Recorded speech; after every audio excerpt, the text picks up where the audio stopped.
¿qué tal? Buenas noches y bienvenidos a la Caja Negra. Lo primero, bueno, pues no está Javier Neira en este caso, ya que una indisposición de última hora, bueno, pues no ha podido estar con nosotros esta noche. Le deseamos un muy pronto restablecimiento a buen seguro.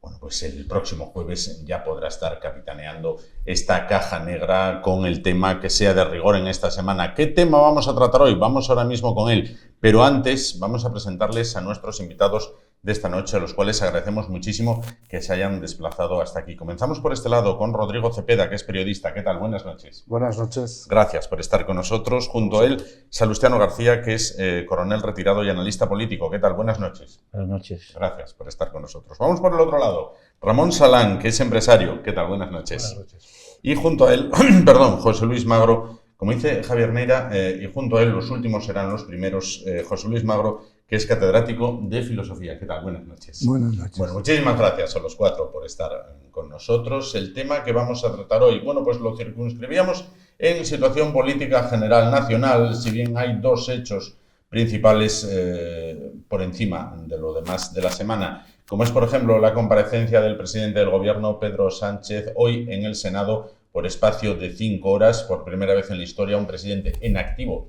comparece en una comisión en el Senado, y también, que no deja de tener que ver con Pedro Sánchez, Junts, que parece que le retira su apoyo parlamentario, aunque también afirma que no le va a dejar caer, aunque cuando se viene de estos temas habría que añadir la coletilla de por ahora en este caso. Bueno, vamos a comenzar con lo más reciente, que es la comparecencia del presidente del Gobierno en esa comisión en el Senado. ¿Qué les ha parecido? Voy a comenzar por Rodrigo, porque hay quien opina, y apelo a la condición de periodista de Rodrigo, que dicen, esto en realidad para mucho no sirve, es más la foto de ver al presidente compareciendo allí. ¿Esto es así o se extrae alguna conclusión de la comparecencia de hoy? Bueno, stricto sensu nos sirve a corto plazo, desde mi punto de vista, Sí. para mucho.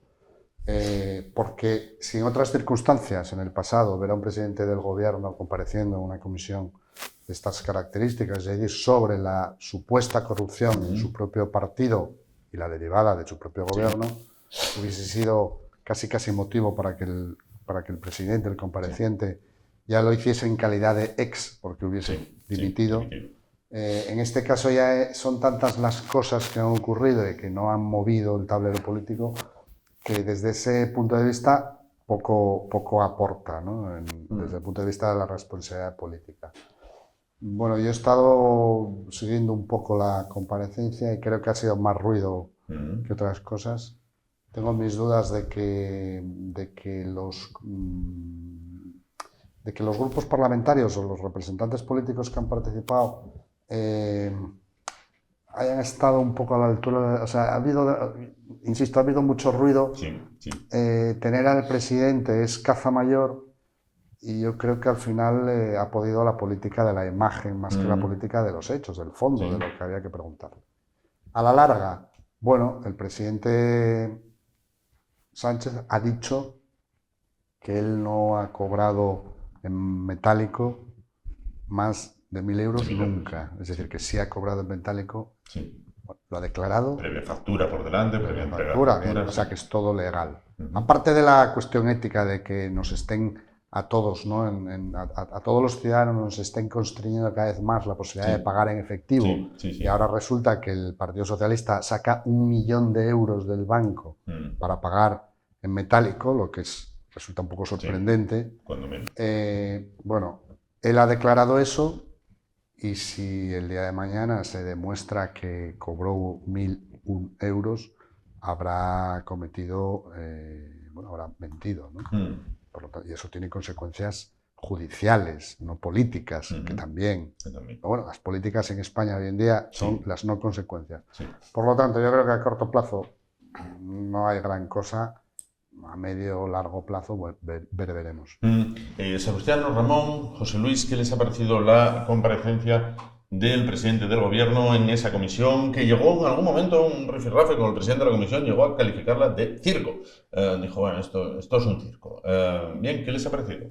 Bien, Cualquiera de ustedes. utilizó dos términos, uno más grave incluso que el de circo, que fue, y lo utilizó 3 veces, dijo comisión de difamación. De difamación.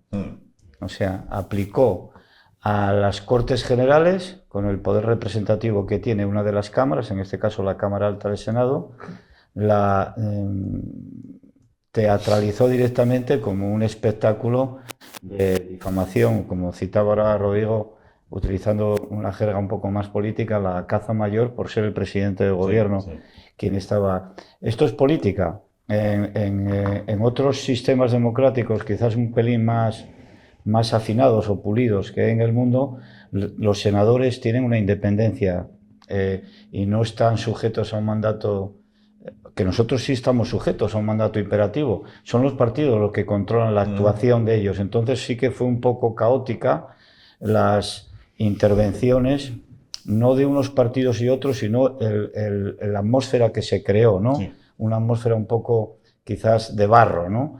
Pero claro, esta atmósfera de barro fue generada fundamentalmente por las respuestas del compareciente, porque el compareciente en todo momento su argumentación no era contestar la pregunta que le estaba haciendo el interviniente en ese momento, sino acusar a otros que no estaban en la comisión, que no estaban citados y que ni siquiera se podían defender de esa argumentación, lo cual es lamentable desde un punto de vista de la responsabilidad política que sí la tiene como presidente de gobierno. Yo creo que es un capítulo más, que para mí lo más grave, de un proceso degradador institucional, que en este caso ha afectado al Senado, por una actitud de la política esta fronteriza en lo divisivo, en la confrontación, lo que se dice habitualmente polarización, que es buscada y que el presidente de gobierno ejerce ese papel como nadie. Ramón, José Luis. Es que además, vamos a una anécdota que va a resumir un poco el espíritu de la comparecencia. Hemos visto al presidente del gobierno con gafas de leer. Sí, por cierto, carísimas. Sí. Una marca de prestigio, sobre unos 300 euros las gafas. Bien, ¿por qué digo esto? Porque él venía con el guión hecho. Venía suficientemente advertido. Mira, tienen 50 minutos cada grupo. Cuanto más te vayas por las ramas, menos tiempo pueden hacerte daño. Por supuesto, no afirmes nada categóricamente, no vaya a ser que se desmienta, y estoy de acuerdo con Salustiano, con Rodrigo, los 2.000 euros, y aprovecha siempre que puedas para atacar. Y es que ese guión lo ha repetido durante las 5 horas. Incluso con los amigos, con los senadores de los grupos que soportan al gobierno, hasta el punto de que, solo le faltó advertir a alguna de las comparecientes por la parte, digamos, del gobierno progresista, lo cual repitió unas 1.500 veces, oye, perdona, ¿se te ha olvidado hacer aquella pregunta que preparamos ayer, que tengo aquí el folio para contestarte? O sea, no servía de nada. Y cuando le hacían una pregunta que se contestaba con un sí o con un no, evidentemente, defíname usted lo que es y defíname lo que no, voy a correr el tiempo, se tomó eso de leer hasta la sentencia de la Gürtel, los enfrentamientos con el presidente de la comisión, que es un senador del PP, que por no querer ser tachado de demasiado fue hasta un poquito blando ya, y eso que ha tenido algún rifirrafe, un espectáculo. Él se preocupó muy bien de que no quede nada escrito que le pudiera comprometer, lo cual yo creo que al público le da la sensación de que quien se anda por las ramas algo tiene que esconder. Voy a poner un ejemplo muy típico. Si los senadores hubieran dicho, contésteme sí, no, o no recuerdo, o no estoy seguro, y nada más. Tú vas a un juzgado y tú no puedes ponerte a contarle la vida al juez, porque te coge y te engrilleta. Te corta rápido. Bien. ¿Ha usted asesinado, ha usted atropellado alguna vez a una ancianita? Si tú no sabes que nunca has atropellado a una ancianita, contestas no. Si tal, dices, hombre, pues mire, depende de lo que usted considere por anciana, ¿qué entendemos por una anciana? ¿Qué es atropellar? O sea, oiga, ese señor no está contestando limpiamente, ese señor está intentando ocultar algo, no vaya a ser que un tal Aldama o quien sea saque algo. Yo creo que la conclusión que saqué fue eso, que se embarró desde el primer momento y que estuvo absolutamente a la defensiva. José Luis, para cerrar el... Bueno, para mí, por primera vez me he pasado por la mañana viendo la televisión 3 o 4 horas. Nunca la veo. Yo creo que el análisis que voy a hacer yo es de la estructura de poder. Vamos a ver. Pedro Sánchez ha mostrado claramente que tiene ansias y posibilidades de morder. ¿Cómo ha practicado este agarre a la oposición? Es muy sencillo. Le han creado una estructura mental según la cual él tiene ya el relato preconcebido. Segundo, cuando le preguntan, evita, va al relato preconcebido, lo sabe, es consciente, pero él en la mente lo tiene muy claro. Todos los que están en dudas del PSOE, todos mis fieles, tienen que tener seguro uno que va a permanecer en el poder por encima de todo. Y este es un planteamiento enormemente conflictivo y competitivo. Me acuerdo de una frase, me parece que es de Domiciano, que decía: el raposo cambia de pelo, pero no de costumbres. Yo creo que la oposición, después de las preguntas, que no ha respondido a ninguna de ellas, bien claro, y en cierto modo ha salido, esa sonrisa que tenía, ha salido por encima de los demás. Sí, sí. Entonces nos llegamos a esta situación. Este señor fundamentalmente es un señor que busca el poder, pero amoralmente, por tanto, todo le está permitido. Ha insultado la institución de la llamada por parte del Senado, lo ha despreciado. Sí. Segundo, ha tenido momentos, por ejemplo, con el de Junts, que me ha encantado, en que él se ha reído. Todo se compra y se vende en la ciudad de Roma. Si os habéis visto un momento, tenía una situación de superioridad. No os preocupad, que nosotros os seguiremos comprando y vosotros me daréis los votos para seguir en el poder. Es decir, el análisis de esta intervención de Pedro Sánchez hay que tenerla en cuenta para ver cómo se ordena la política del Partido Popular y de Vox.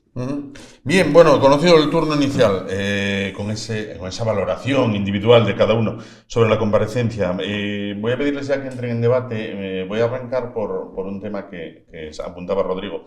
Decía Rodrigo, ha señalado, cobré 1.000 euros en metálico, o en varias veces 1.000 euros en metálico, pero no 1.001, 1.000. De pasarse esa cifra, vamos a ver, Pedro Sánchez ha demostrado a lo largo de todos estos años que puede relativizar lo que dice. Es decir, no, si quiere le repito 5 veces más que no voy a pactar con Bildu, pacto con Bildu, bien, todas estas cosas. Si mañana, como dices, oye, apareciera, no fueron 1.000, fueron X, podría relativizarlo completamente, decir, bueno, que más da 1.000 que 1.000, no sé qué. O sea, bueno, pero no pasaría nada. Ya no es legal, ¿no? Cobrar más de 1.000 euros. Entonces, sí, pero bueno, ya entramos en una... Yo creo que él juega mucho con lo que una persona que esté pues en casa, viendo la tele o preparando la comida, o en una peluquería o tal, que digan, bueno, a ver, que más da 1.000 que 1.000, no sé qué, a fin de cuentas tampoco es dinero. Sí, pero bueno, Al Capone fue a la cárcel por un delito fiscal, ¿no?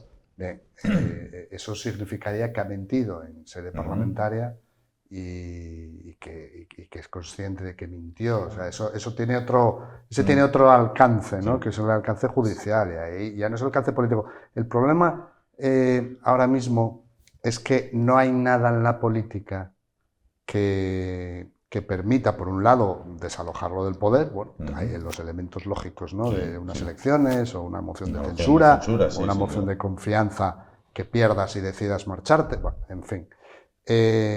Entonces solo queda el terreno judicial, no hay otro, ¿no? No hay otro. Ese es el motivo por el que iba tan absolutamente prevenido. Respecto a los 1.000 euros, si fue antes de diciembre del 2001, podían ser hasta 2.500. Si fue después del 2001, 1.000. ¿Quién hizo la rebaja? Precisamente su gobierno. O sea, quien cumple sus propias normas. Pero es que es eso. Le llegaron a decir, lo llevaron un poco un senador de El Queralt, empezó a llevar un poco a su terreno muy inteligentemente, y ahí Sánchez no estuvo fino, no se dio cuenta hasta que se vio. Y cuando le dijo, bueno, entonces si usted tiene tanta confianza y cree tanto en eso, tiene dos soluciones. Presentó una moción de confianza y le dijo, bueno, también pueden presentar una moción de censura, como diciendo, no os vais a atrever. Y también le dijo, bueno, entonces las encuestas del CIS, dice, bueno, sabe usted que las encuestas son parte de la propaganda. Pero es que el problema fue eso, que es que un señor que lo primero que hizo fue presumir de lo que le encantaba ir al Senado, y esa cantinela de que es el presidente que más veces ha comparecido, tal, pero le dijo, oye, usted lleva 18 meses en venir por aquí. Entonces, se aprovechó de esa baza. ¿Por qué? Porque había ganas de preguntarle. Y le han preguntado cosas que no tenían que ver con la comisión de investigación, y en temas absolutamente tangenciales. En temas muy concretos, hay un momento que recordó al hermano cuando le preguntaron, bueno, ¿y en qué despacho está el gerente de su partido? Decía que no lo sabía. Pero bueno, está flojeando. No flojeó. No puede decir que es el segundo piso, que es donde está, porque entonces le iban a atacar por lo de las bolsitas estas famosas que se tragaron en el segundo piso, en declaración judicial de quien dice haberlo hecho. Fue toda una defensiva, solamente un momento en que se le vio cómodo, porque era el que de verdad tenía miedo, era al PP. Al interrogatorio del senador del PP. Cuando empezaron a hablar de que si era una dictadura Venezuela, no sé qué, dice, bueno, aquí diga lo que diga, no tengo responsabilidades penales futuras, y es que incluso su gesto cambió, se relajó. Más cómodo. Se le vio más cómodo. Pero en cuanto le volvían a nombrar cosas que podía tal, se volvía a poner tenso, y enseguida tiraba y tal. Ahora, y luego, en su estrategia de perder tiempo, oiga, pero déjeme contestar, ¿no? Y ahí el presidente de la comisión no andaba fino, porque decía, mire, le han dicho que conteste sí o no. Es que no me deja, claro, si empieza usted, eras en el principio Dios y creó al hombre y tal, y se va a tirar a leer la Biblia ahí, pues con el déjeme contestar. Eso forma parte... de perder tiempo. Eso forma parte, no, digo, el decir que no puede hablar, déjeme hablar, forma parte del teatro. Pero el reloj corría. Claro. Es que vamos a ver, como suele pasar últimamente, desde hace tiempo, hay unos políticos que tienen estrategia y que tienen una estrategia estrategia política y estrategia luego de comunicar esa política. Yo creo que el Partido Socialista y el presidente del gobierno la tienen. Y a esta comparecencia llegó muy preparado. Pero no lo digo por lo que ha pasado después, que también, sino porque es que se ha contado en los medios, en muchos medios se ha contado que han estado en Moncloa preparando. A mí me da la sensación de que los partidos de la oposición no se lo han preparado como debieran y que lo que quisieron hacer es un juicio sumarísimo a Sánchez. Y no es el sitio, ni el lugar, ni el momento, ni la hora. El sitio era para hablar de unas cosas concretas y como no sé si lo decías tú antes, contestar sí, no. O sea, era una cuestión de utilizar el escalpelo y no un martillo, pilón, ¿no? Entonces yo creo que en ese sentido, frente a la estrategia que podemos cuestionar, criticar, considerar amoral, etcétera, etcétera, enfrente había un ejército un poco desorganizado. Y cuando digo que hay estrategia, añado dos cosas. Una, a sus socios, Bildu hizo la alfombra y el PNV tuvo el descaro y la inmoralidad política absoluta de no ir, porque dice que era una cacería. Bueno, que es la primera comisión de investigación que hay en España. ¿A cuántas ha renunciado el PNV? ¿En cuántas ha participado en esa cacería? Y tienen la absoluta falta de ética política de decir que no va a acudir porque es una cacería. Oiga, primero, a usted le pagan por ir, luego haga usted el ridículo o no allí, haga el papelón, pero usted tiene que ir. Que para eso cobra, para esto, para eso le han elegido. Entonces, todo eso forma parte de una estrategia que a mí me da la sensación de que en otros sitios no se permite. Cada uno iba un poco por libre a lucirse en algunos casos, a hacer un juicio sumarísimo. Es que no era el momento, porque en un juicio sumarísimo, si metes todo en la olla, sales vivo de esas. Sí, claro. Sales vivo. De todas maneras, yo creo que tenemos que hacer un análisis profundo por la siguiente razón.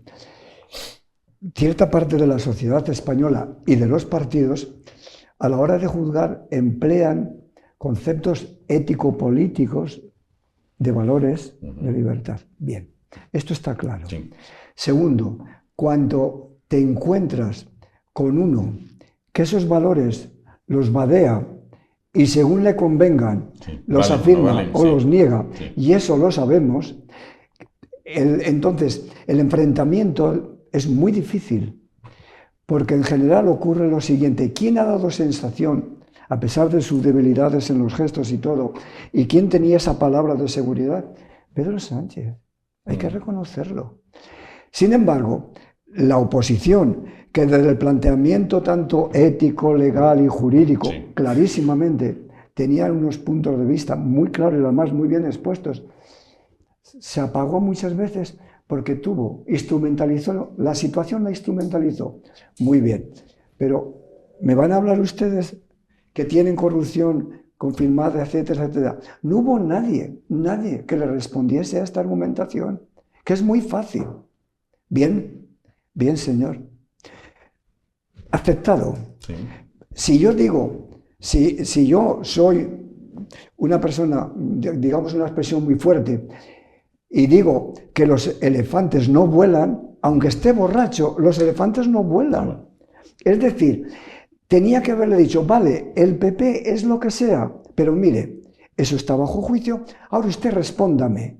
Y si digo la verdad, usted no me puede a mí acusar y maltratarme diciendo que soy, como lo ha dicho varias veces, que somos fachas, fascistas, etcétera, etcétera. Es decir, el nivel de argumentación lo domina, desde mi punto de vista, a una persona que se le permite todo.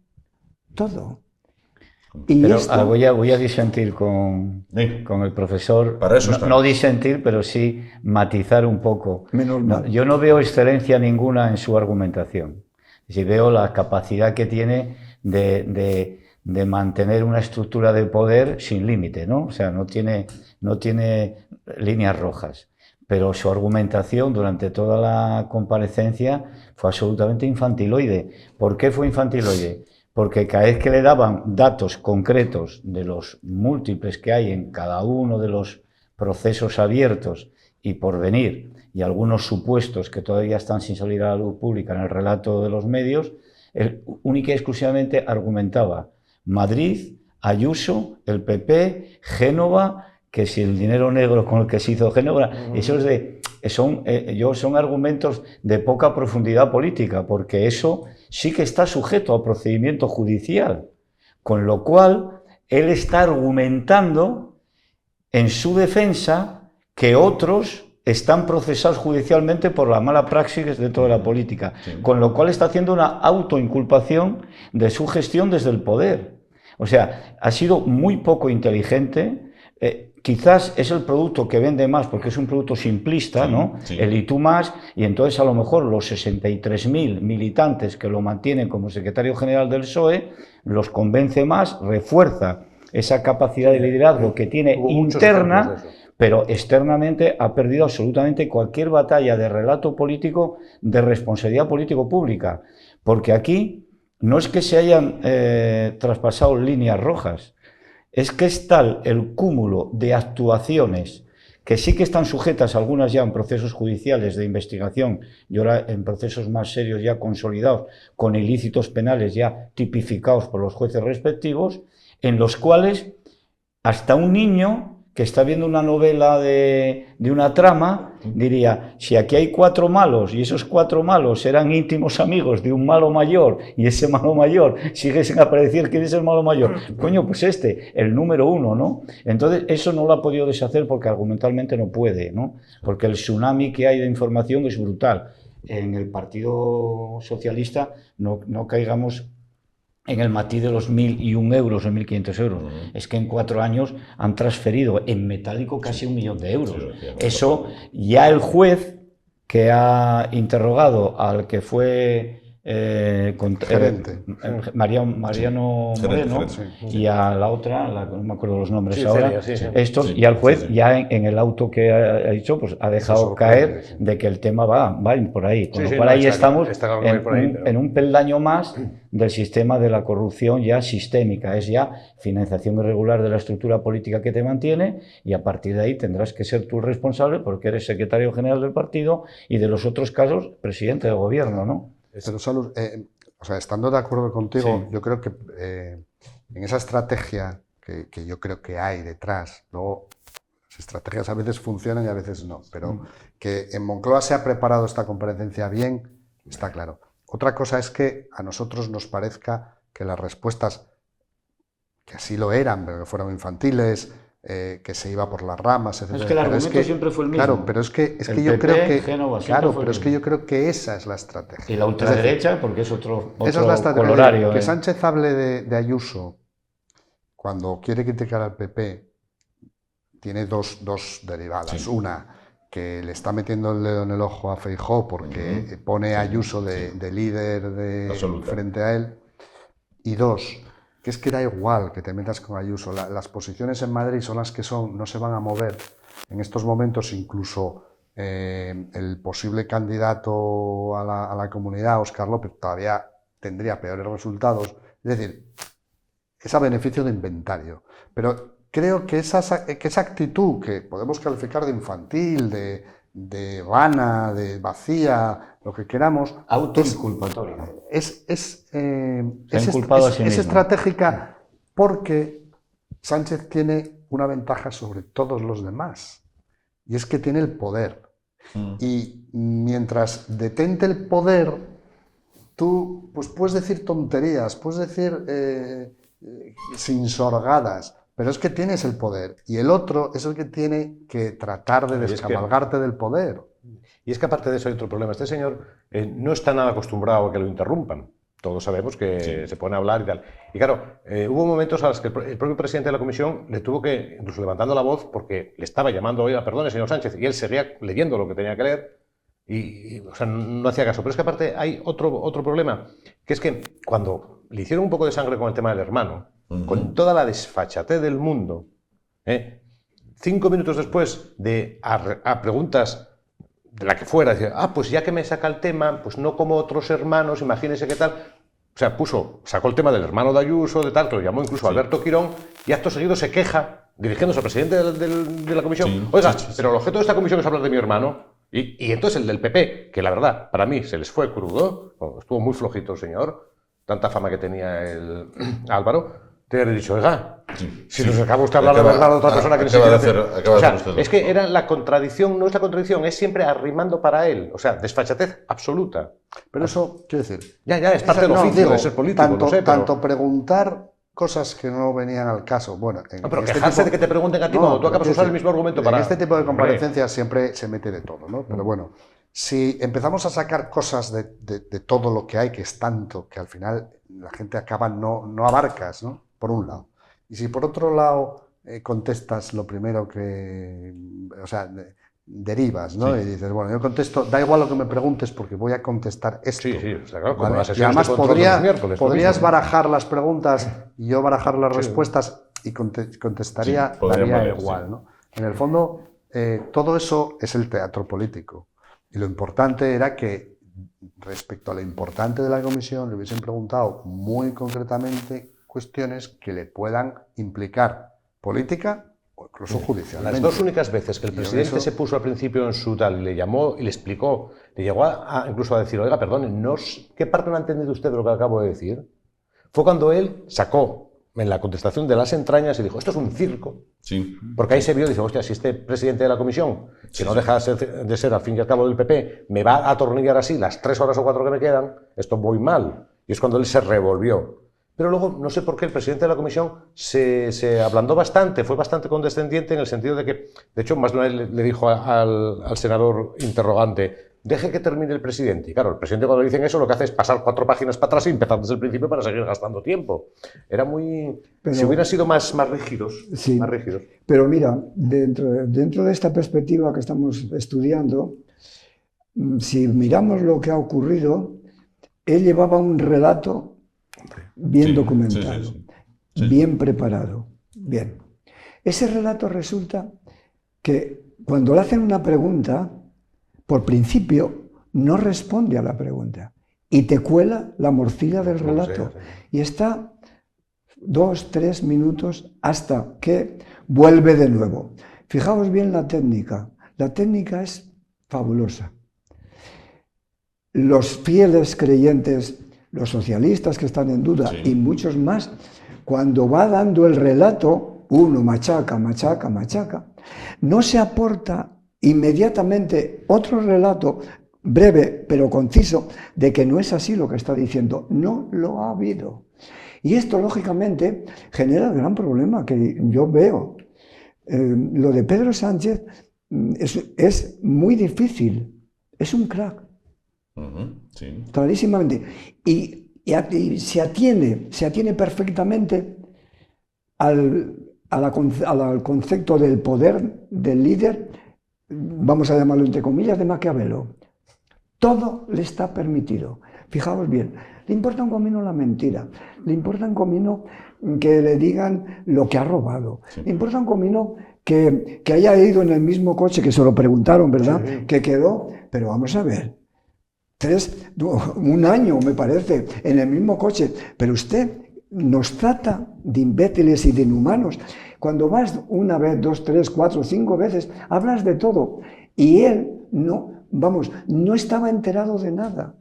Pero es posible. Yo me pregunto, pero inmediatamente, entonces usted lo tenemos que quitar del puesto por inepto absoluto. Es decir, yo nada más que quiero deciros esto, muy crudo. Que el relato, ya lo veremos a ver mañana en los periódicos, a mí me gusta la... Sí, pero perdona, porque te interrumpo antes de que no, yo no iba a hablar. Salustiano se acordará, porque coincidimos en la Consejería de Presidencia hace unos años, y la primera vez que el consejero tuvo que intervenir en el Parlamento, le preparamos la intervención y preparábamos lo que decía de cada tema y sobre lo que le podían preguntar, respuestas. Si te preguntan esto, contesta. Sí. A mí me da la sensación de que hoy la oposición no hizo esa labor. Es decir, si tú le preguntas algo a alguien en un interrogatorio, en este caso parlamentario, tú tienes ya que estar preparado para la respuesta que te vaya a dar el presidente. Es decir, usted no nombró al secretario general del PSOE, tal, sí. Y no nombró a este otro secretario general, sí. Y nombrando a los dos, y ahí tienes que ir hilando un relato que lo vaya arrinconando, si es lo que quieres. Hubo un senador que lo intentó con el tema de responsabilidad política. Llegó a ponerle fragmentos de audio del propio Sánchez diciendo que la responsabilidad política es de quien nombra. El canario. Sí, el canario estuvo muy fino. Y aparte, claro, se lo pone, primero le hace las preguntas, le pone tal, y cuando Sánchez lo dice, bueno, y empieza a alargar un rollo, y dice, oiga, pero contésteme. Dice, no, es que lo estoy poniendo en contexto. Y le decía el interpelante, el senador canario, oiga, pero qué contexto ni qué mis narices, si lo acabamos de escuchar todos. Va a pedir que retiraba la pregunta. Dijo, él siguió con el tema de, no, es que si no me lo deja poner en contexto, pero oiga, perdone, que se acaba de escuchar a sí mismo hablar, ¿qué contexto hay que poner ahí?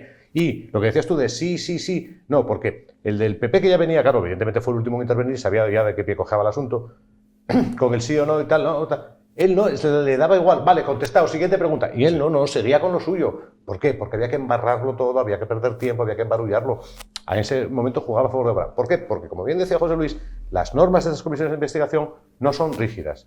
Si son preguntas cerradas, en las que no haya nada que valorar, ¿tomó usted postre, fruta o un yogur? Contésteme, o fruta o yogur, no me puede contestar otra cosa. Bueno, pues, como no era así, como no es así en el reglamento, y el presidente tampoco se puso en sus... Oiga, le han dicho que diga sí o no, nada más, o no se acuerda, ya está, no se compromete. Pues ahí vino todo el embarramiento. Si hubiera sido, oiga, mire, le voy a hacer 100 preguntas, de la número 1 a la número 100, y usted puede estar, como las quinielas, 1x2. En la preparación está también el alargar, el dilatar. Pero lo intentó, el senador del PP, lo intentó al principio, Sánchez, que tiene muchísimas tablas, se dio cuenta... Y entonces ya se puso ofendido, se interlocutaba directamente al presidente de la comisión para intentar... Porque veía, viene, sí, ya me han visto la jugada, bueno, era evidente la jugada, y de contestar 1x2 las narices. Depende de si llueve o no llueve, no sé qué, tal. Todo era embarrar. Bueno, pues esa ha sido la comparecencia del presidente del Senado, sobre la que a partir de ahora correrán, a buen seguro ríos de tinta y minutos de televisión y radio. Quiero aprovechar la presencia de los 4 invitados para preguntarles por el otro tema. Bueno, pues Junts le ha dado portazo a Pedro Sánchez. Dicen los de Puigdemont que es que no se fían, que no se fían, que les prometió X cosas y que nada de nada, y que entonces que le retiran su apoyo. Pero bueno, que por el momento que no le van a dejar caer.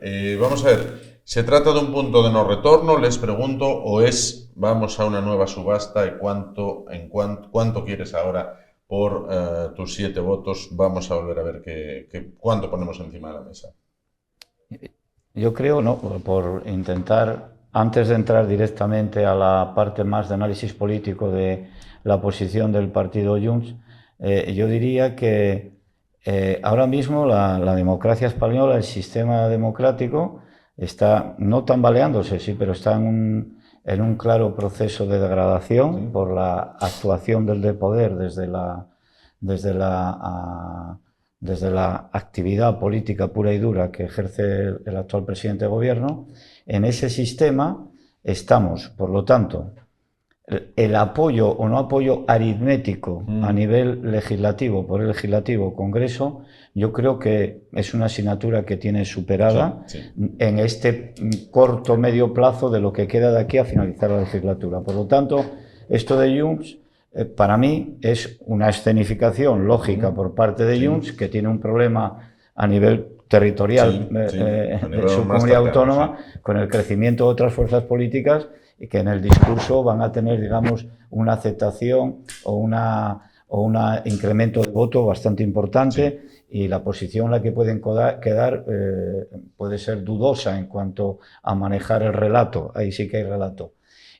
Por lo tanto, no le importa. De hecho, la comparecencia hoy con el de Junts fue, como decía José Luis, él dominaba absolutamente la dialéctica con el senador, por lo cual él se sentía seguro sobre sus posiciones políticas. Yo creo que Junts, independientemente de que sean 7 votos o no 7 votos, lo que legislativamente se puede tener como objetivo de aprobación de aquí al 27, el actual presidente de gobierno y el PSOE ya ha cumplido su programa. El último bastión ha sido la aprobación en Consejo de Ministros, que no en vía legislativa, del proyecto de ley de reforma de la ley de enjuiciamiento criminal, que eso ya va a tener un recorrido difícil para que pueda ser aprobado en Cortes, lo cual dudo que salga. Pero independientemente de eso, esos hitos ya los ha cumplido. Y esa aritmética que puede ser necesaria para que en una democracia, iba a decir una democracia normal, es que estamos con unas actuaciones político-públicas que son anormales, que en cualquier otro país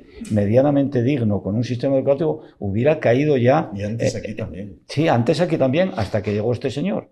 Entonces, ahora mismo la democracia española, yo voy a ser contundente ahora, descansa sobre una plantilla de 68 hombres de la Unidad Central Operativa de la Guardia Civil y lo que quede del Poder Judicial, de magistrados que quieran llevar adelante lo que realmente los papeles que tienen y los informes puedan dar de sí.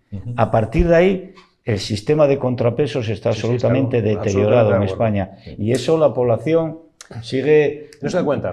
Sigue con un tono muy superficial. Podemos entrar en hacer una dinámica de análisis. Hoy el presidente de gobierno, para mí ha sido lo más gracioso y lo más paradigmático.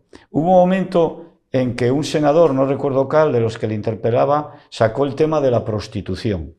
Entonces, él se puso muy digno y dijo que un objetivo prioritario del Partido Socialista Obrero Español era abolir la prostitución. Que ustedes, los de PP, y a continuación le dijo el senador, si usted ha vivido de la prostitución, usted ha vivido, se lo dijo directamente, fue la cara. No contestó, vio, eso que en ética pública hubiera sido un misil de crucero que te destruye completamente, aquí pasa la anécdota. O sea, un individuo que en su currículum vitae está demostrado ya, o sea, no solo patrimonio inmobiliario en el cual ha vivido, por sus relaciones familiares directas, el patrimonio de su formación personal, parece ser, por supuesto, de su mujer, está relacionada directamente con empresas, por llamarlas de alguna manera, que no solo es que hayan vivido de la prostitución, sino que han estado condenados por delitos gravísimos sobre personas vulnerables 100%.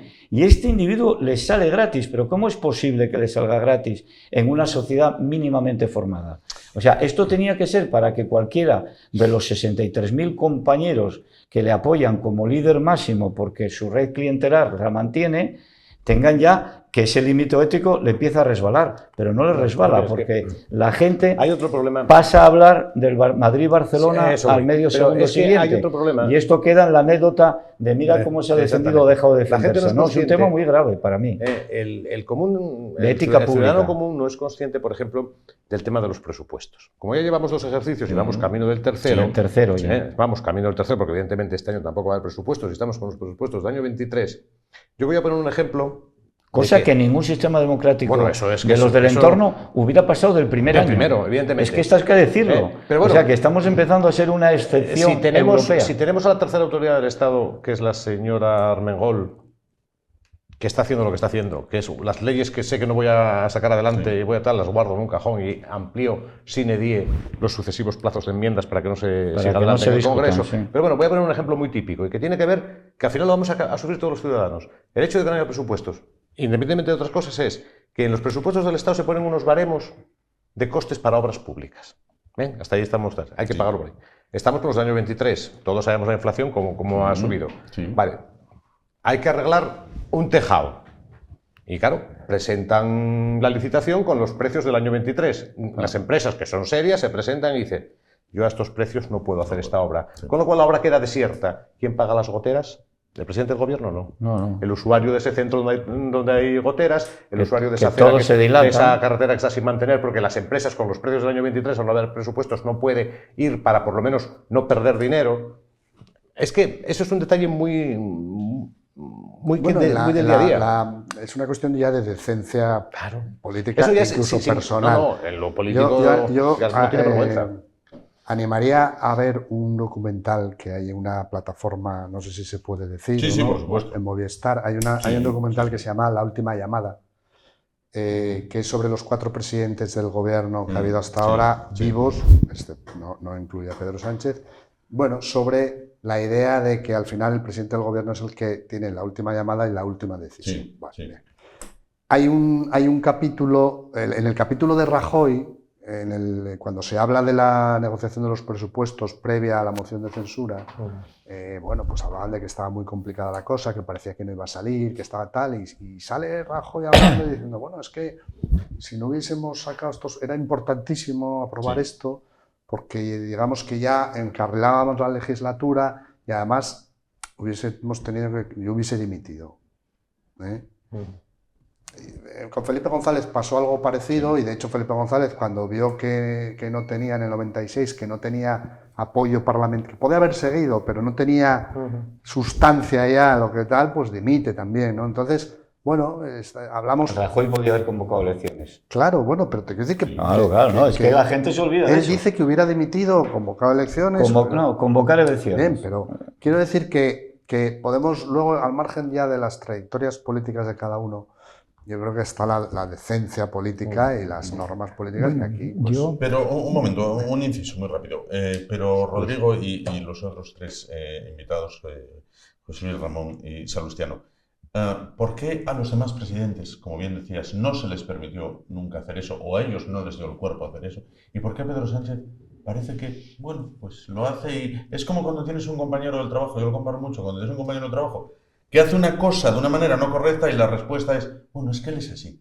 Y entonces todos tienen que adaptarse al, es que él es así. Yo creo que como digo, con sus luces y sus sombras, los anteriores presidentes tenían un concepto primero del interés general, a veces muy equivocado. Sí, quizás muy equivocado algunos.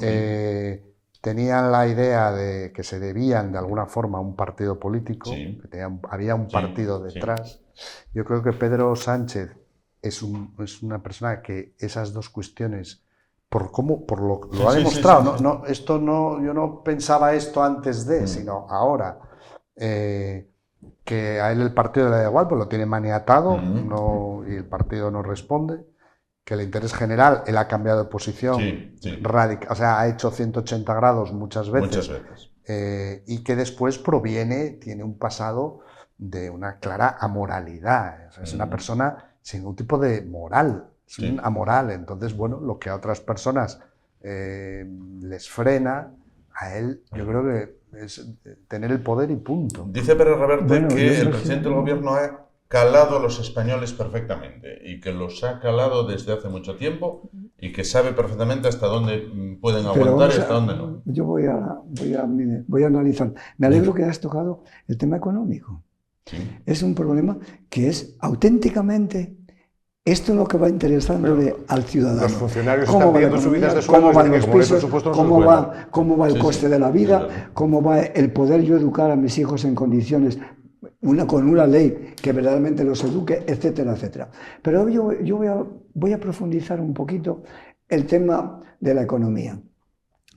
La historia siempre se va repitiendo más o menos, nunca igual, pero hay una etapa de imperio, Hay una etapa de estados centralizados y fuertes, fruto fundamentalmente, en principio, de lo que iniciaron los reyes católicos, pero fundamentalmente a la Revolución Francesa. Y luego, la historia, por los motivos que sean, decae en lo que llamaríamos, entre comillas, reinos taifas. Sí. España, en estos momentos, estamos en un auténtico reino de taifas. Sí. Y entonces, hay un principio fundamental. No multipliques los entes sin razón suficiente. Sí. Lo podía decir en latín. ¿Qué significa? Que estamos multiplicando una cantidad de entes que no favorecen los principios en los que se fundamenta una auténtica economía. Y esto no tiene solución.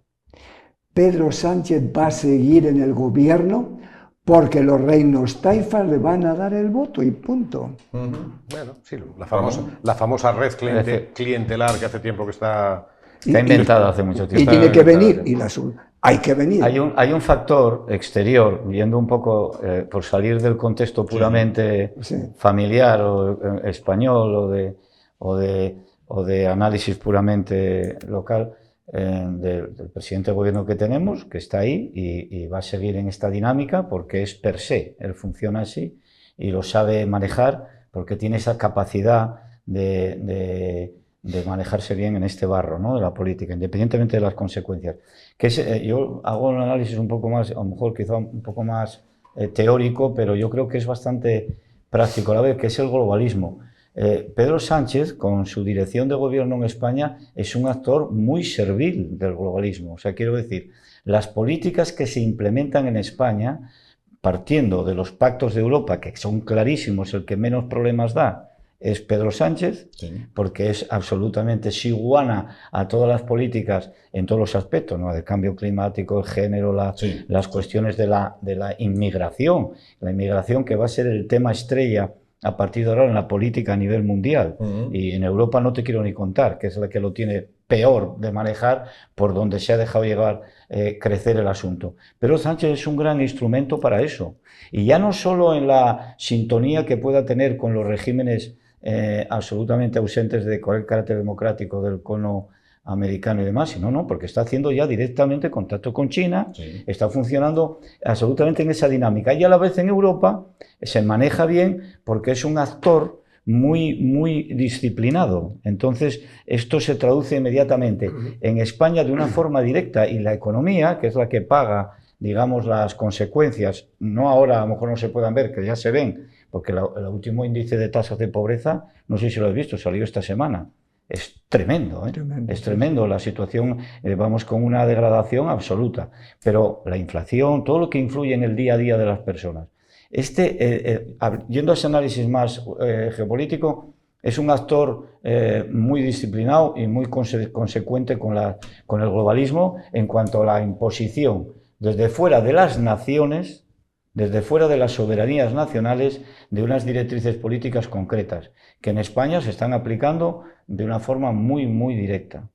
Yo, de todas formas... Y Pedro Sánchez es un actor... Discrepo un poco, estando de acuerdo con el fondo, discrepo un poco de esa visión un poco catastrofista, ¿no?, desde el punto de vista de, oye, esa red clientelar que existe, no hay nada que hacer. Bueno, yo sí creo que hay que hacer. Bueno, primero, desgraciadamente queda mucho para el año 27, si es que convocan el 27, que yo creo que vamos a llegar al 27. Sí. Pero esa era la siguiente pregunta que iba a hacer. Pero yo tengo mis dudas ya. Luego, si quieres, la amplío, pero quiero decir, no olvidemos que en las últimas elecciones generales Pedro Sánchez gobernó por 7 votos, 7 diputados, 7 votos en el Parlamento, son 7 votos. Sí. Ahora mismo la media de las encuestas está por encima de los 190 e incluso algunas de los 200 diputados del centro derecha, ¿vale? Por lo tanto, yo creo que en España, luego, la mayoría de las comunidades autónomas están gobernadas por el Partido Popular, por el centro derecha. Por lo tanto, yo creo que en España, hombre, a Pedro Sánchez y a su gobierno y a este Partido Socialista, yo creo que hay mucha gente que lo tiene calado. ¿Qué pasa? que las elecciones no son pasado mañana. Sí. Porque si fuesen Sí, pasado pueden pasar mañana, muchas cosas, el claro. problema se podría acabar. Sí, sí. Queda mucho. Queda mucho. En las siguientes elecciones vamos a asistir a... ¿Va a llegar al 27, Ramón? Hombre, él ha dicho hoy en la comisión parlamentaria que sí, que son en el año 27. Claro, más quisiera él. Bueno, es de suyo decirlo. Claro, yo creo que no.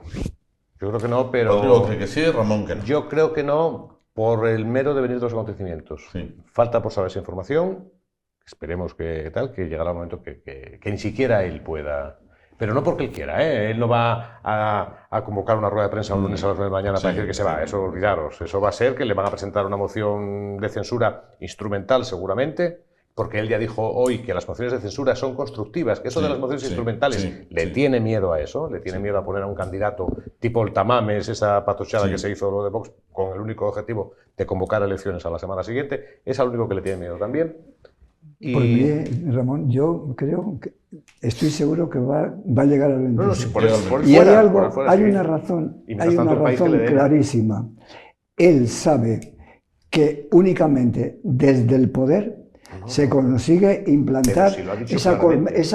ideología Pero si lo que ha él dicho tiene claramente, globalista. un dirigente democrático que se permite el lujo de decir hace 15 meses, Claro. yo ahora mismo no convoco elecciones porque las ganaría el otro partido político, ya me dirás que pique democracia es esa. Yo solo le pongo, ¿Entiendes? antes de que conteste Salustiano, y muy rápido, solo le pongo un asterisco a mi afirmación Sí, del 27. de Es decir, si Sánchez en estos próximos meses cree que Vox sube lo suficiente Para asustar, es lo que iba a decir yo al principio.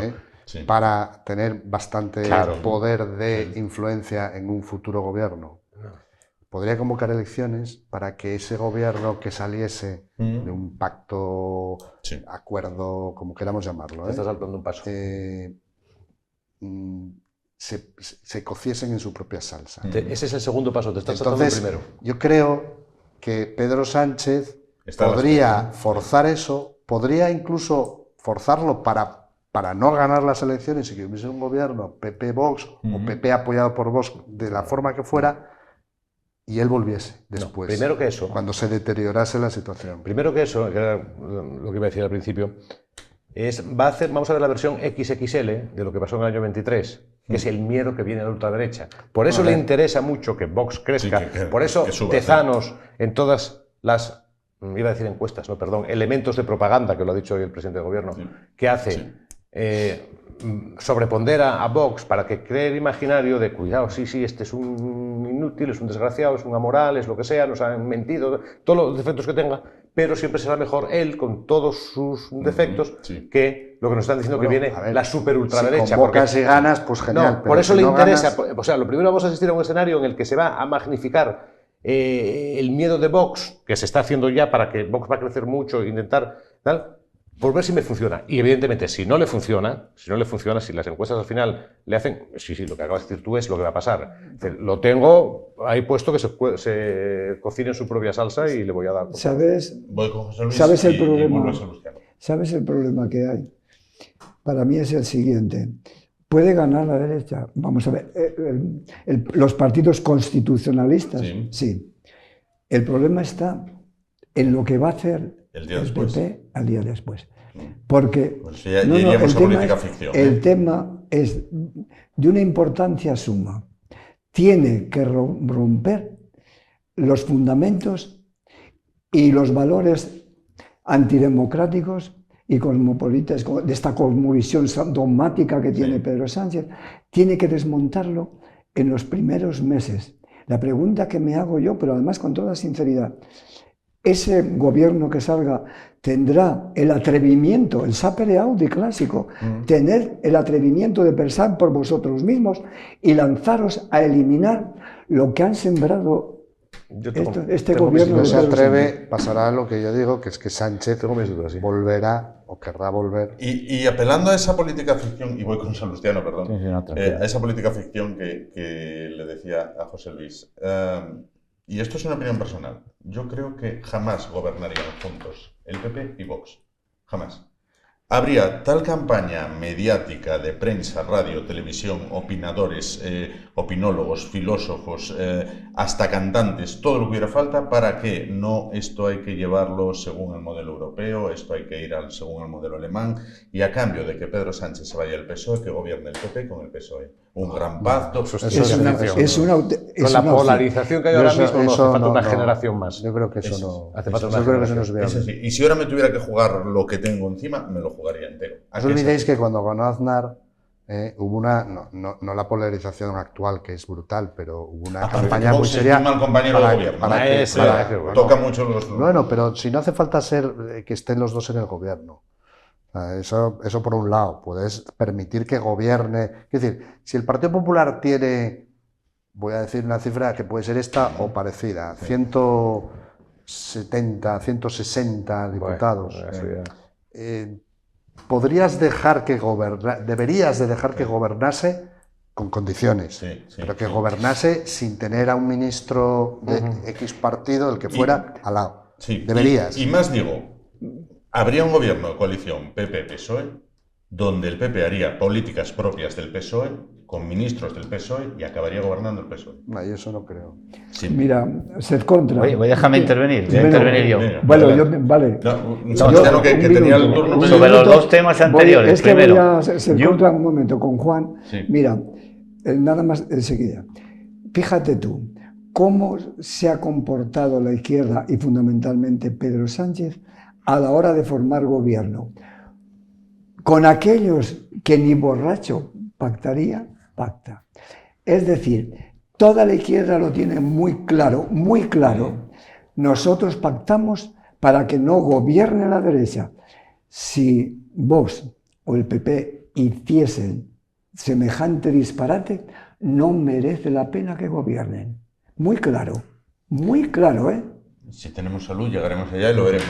Bueno, Junts, sobre la pregunta primera. Que la pregunta original. Junts ha quedado ahora mismo a nivel político en su estrategia de autonomía. O sea que ahora mismo la preocupación de Junts es saber cómo se recompone la posición como partido político dentro de Cataluña y cómo consigue que el descalabro no le afecte de tal manera que no tenga ni siquiera acceso a la gobernabilidad, teniendo en cuenta que el Partido Socialista de Cataluña está fuerte, ¿no? Sí. Por lo tanto, yo creo que las preocupaciones de Junts como organización política que puede funcionar o pivotar para dar el equilibrio al actual gobierno de España, de aquí al 27, yo para mí creo que no va a tener casi ninguna influencia, a no ser que se cruce en este camino de aquí al 27, por contestar si llegará al 27, yo antes estaba convencido de que sí llegaba, ahora creo que siendo tal la situación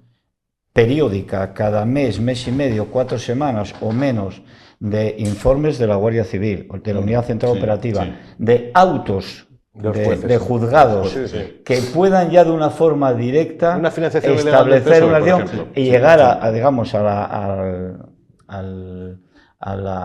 al punto de climas más, que sería lo que está comentando Ramón, que haya ya una dirección de investigación sobre la financiación irregular del partido.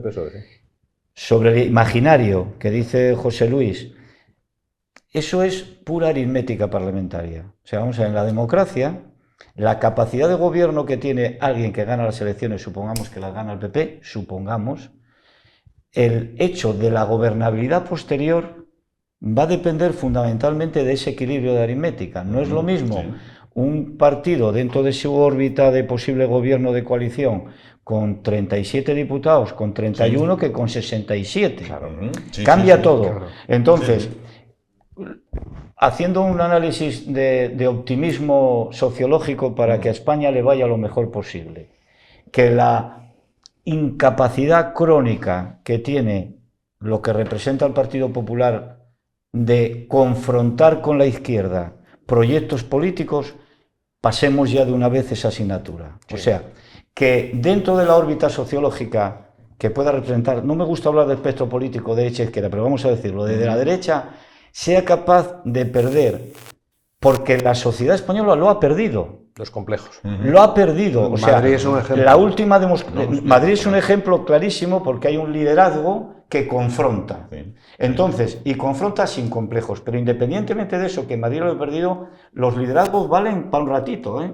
Son muy importantes, pero valen para un ratito. A lo que le vale a la sociedad es el proyecto que lleva detrás el liderazgo. O sea, realmente los cambios que necesita una sociedad para la convivencia, para la mejora de la economía, para la estructura pura de un desarrollo de bienestar. Sí. Y eso es el proyecto, no es un líder te resuelve un problema temporal.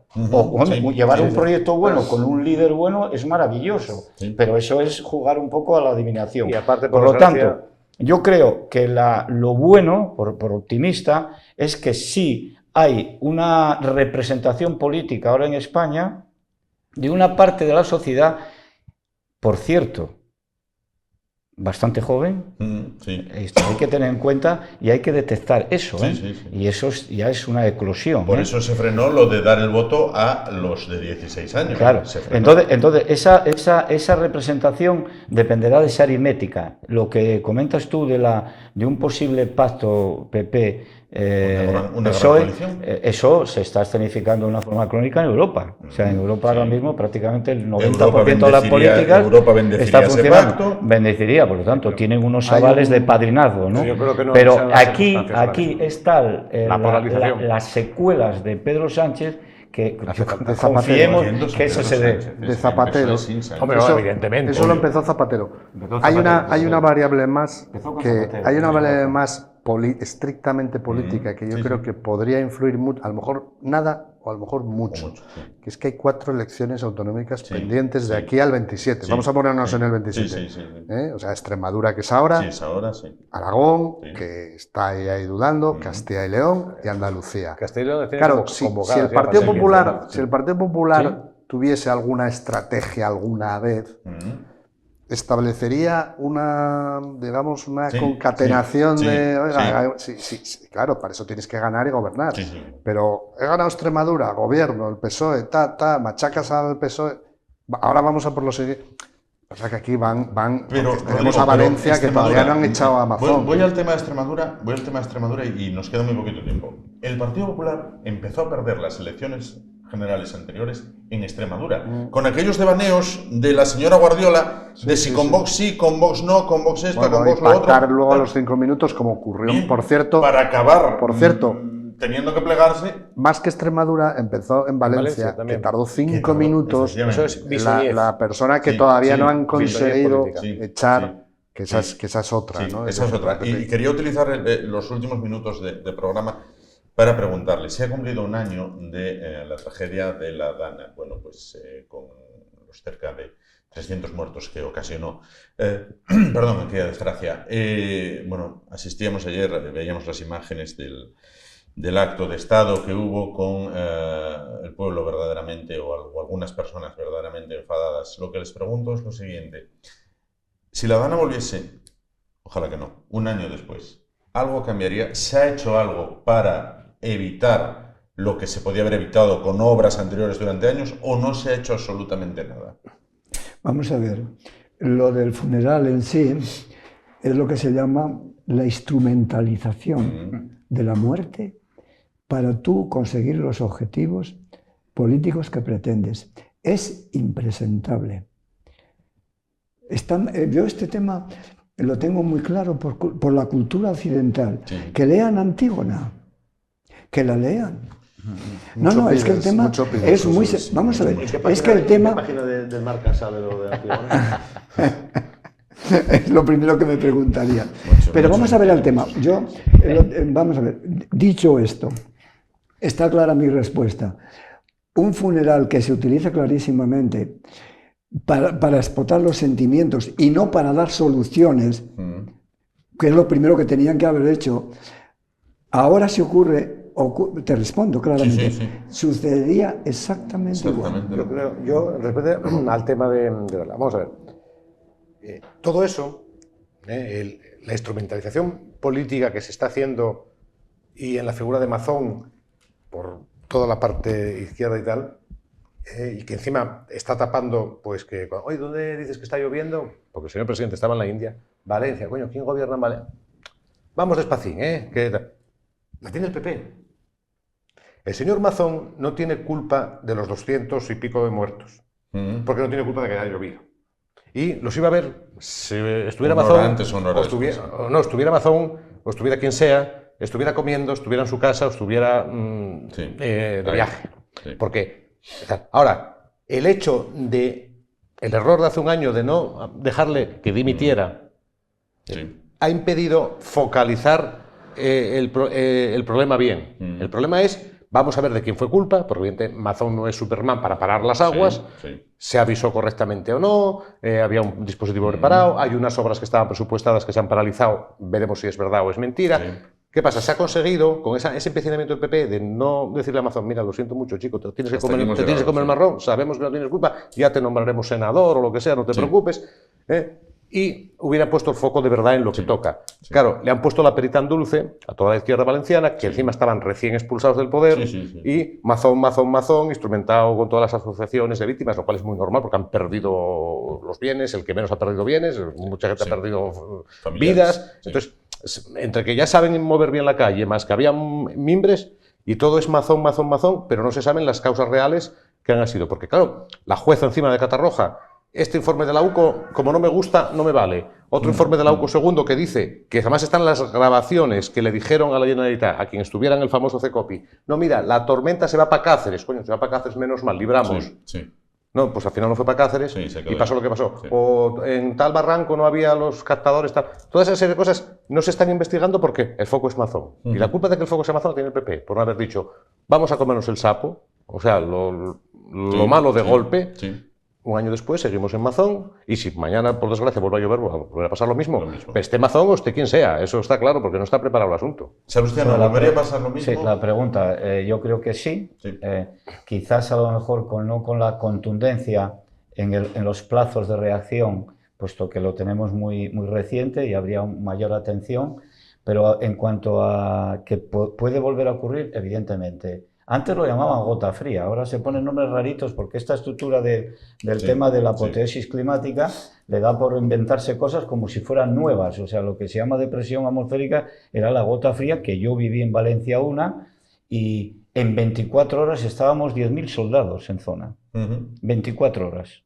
10.000 soldados en zona. Se tardó 3 días, ¿no? Entonces, fue la ruptura de la presa de Tous, que al romper la presa, pues lógicamente aquello fue un tsunami y hubo 8 muertos. O sea, quiero decir que en este caso la responsabilidad mayor es toda la política hidráulica que no ha cumplido las obras necesarias para corregir esto de cara a las avenidas de agua y después fundamentalmente yo voy a limitarme a las palabras del que se va esta semana, el vicepresidente de la Comunidad Valenciana para la Reconstrucción, que aparte de vicepresidente de la Comunidad Nacional del Teniente General es muy amigo mío, con el cual he hablado, y se va con una espina clavada, que lo ha dicho además públicamente, que es la nula colaboración del Estado central, o sea, del gobierno, durante este año, ya no hablemos de los días de la tragedia, en la recuperación de la zona. Nula coordinación. Y otra cosa muy importante, la Ley de Seguridad Nacional del 2015 faculta directamente al ministro de Interior, que sí estaba allí, y al delegado de gobierno, que sí estaba allí, para dictaminar evidentemente la alerta nivel 3, sin necesidad que la comunidad autónoma lo pidiera. No solo faculta, con lo cual, Carlos Mazón, obliga, que evidentemente es muy mejorable su ratio de horas desde que le avisan y tal, es lamentable, ¿no? Independientemente de eso, ahí hay unas responsabilidades mayores que rayan no la instrumentalización del dolor que decía José Luis ahora mismo, que lo hacen como nadie. Eso es una forma también muy tétrica de ejercer el poder, sino que cuando los instrumentos los tienes, no los estás utilizando y en ese momento se están muriendo las personas. Y finalizo con Rodrigo. Sí, ¿Volvería a pasar? A ver, yo creo que no volvería a pasar en la magnitud, porque ahora ya las alertas, ya todo el mundo da la alerta ante el más mínimo riesgo. O sea, bueno, se podría condenarlo. Yo creo que Mazón no es responsable de lo que pasó, porque gracias a Dios el presidente de una comunidad no es el que tiene los resortes logísticos para eso, ni siquiera para decidirlo. Te voy a dar un dato. En un centro de emergencias, todas las decisiones que se toman dependen de la información de la Confederación Hidrográfica. En inundaciones, ¿por qué? Porque tú estás en Arriondas Voy a poner un ejemplo de Asturias, y perdona que te quite el tiempo, pero es muy gráfico esto, porque yo lo he vivido. Tú estás en Arriondas y hay unos termómetros, unos indicadores en los ríos que te van diciendo va a subir tanto, por lo tanto tienes que evacuar el hospital de Arriondas, la residencia de ancianos, lo que allí hay, que puede ser un coste de vidas humanas. En ese caso, ¿quién decía si iba a subir mayor el nivel? No el hecho de que estuviera lloviendo, era el desagüe de los embalses. Y eso lo controla la Confederación Hidrográfica. Entonces, ese volumen de agua, si esa información, que el tal polo ese va a ser uno de los que va a caer con todo el equipo, claramente, porque sí que se ha demostrado que hubo una ausencia de información hasta más allá de las 8. Cuando la tragedia entre las 6 y las 7 fue lo más grave. Y no tenían el control de esos indicadores. En cualquier caso, y por acá rápido, en cualquier caso, que he interrumpido yo. La responsabilidad de Amazon es no haber mentido, no haber explicado dónde estaba. Oiga, mire, yo estuve en una comida con esta persona, informado continuamente y al tanto, y yo no hacía falta que estuviera en el centro de mando donde estaban los técnicos cualificados. Luego también es responsable, sí, de tener una consejera mejorable, ¿vale? Pero una cuestión, una encuesta que salía esta semana, yo creo que en ABC, el PSOE sube Compromís por la izquierda, el PSOE baja, el PP baja 7 diputados y Vox sube 7. Por lo tanto, ese aluvión, ¿no? Esto, la gente a veces sabe detrás, lo que pasa es que en la política son las elecciones las que determinan los cambios. Hay que esperar. Última intervención. Medio minuto. Que me están ya... Lo propio del hombre es la prospectiva, el prospícere, la capacidad que tenemos de poder mirar por delante. ¿Quién mandó a la papelera el plan hidrológico nacional que hubiese... Zapatero. ¿Quién lo hizo? Zapatero. Luego las responsabilidades... Viene de lejos. Así es. Bueno, pues llegamos al final. Muchísimas gracias a los 4. Todo el saludo y todo el ánimo del mundo y la fuerza del mundo para Javier Neira, que el próximo jueves ya estará aquí. Y si Dios quiere, el lunes estará en la grada del Tartiere, animando a su equipo. Se repondrá muy pronto, muy pronto, y estará tanto en el Tartiere como aquí. Me despido de los invitados en el orden contrario que los presenté. José Luis, muchísimas gracias por estar con nosotros. Ramón, como siempre, muchísimas gracias. Salustiano, muchísimas gracias. Gracias a ti. Rodrigo, muchísimas gracias. A vosotros. Gracias también a ustedes. Volvemos mañana. Ánimo y adelante. Muy buenas noches.